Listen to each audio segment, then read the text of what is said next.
ที่ทางก็หลายก็บ่ได้ไปอยู่ดูแลรักษา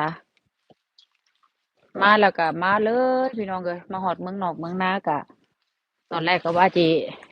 กลับไปหาพ่อหาแม่2 ปีแรกคิดฮอดเลาเกือบตายเออบอกว่าพอปีแรกเนาะพี่น้องเนาะปีแรกบ่เรียนดอกภาษารอวีซาปีหนึ่งพอได้วีซาปีหนึ่งเอ้าไอ้ใบวีซามาได้เรียนหนังสือได้บัดทีนี้เรียนหนังสือฟรีเอาไปเรียนหนังสือพี่น้องค่ะเรียนหนังสือ3 ปีก็บอกแม่ว่าโอ้ยแม่ได้เรียนหนังสือตั้ง3 ปีเรียนฟรี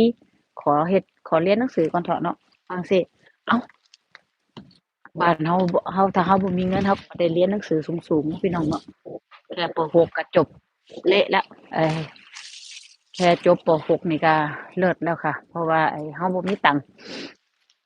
พ่อแม่บ่มีตังค์ส่งก็เลยโอ้ได้โอกาสถึงจะอายุ30แล้วเด้อค่ะตอนนั้นก็อายุ30ได้มาอยู่ฮอดเมืองนอกแล้วก็ได้โอกาสเรี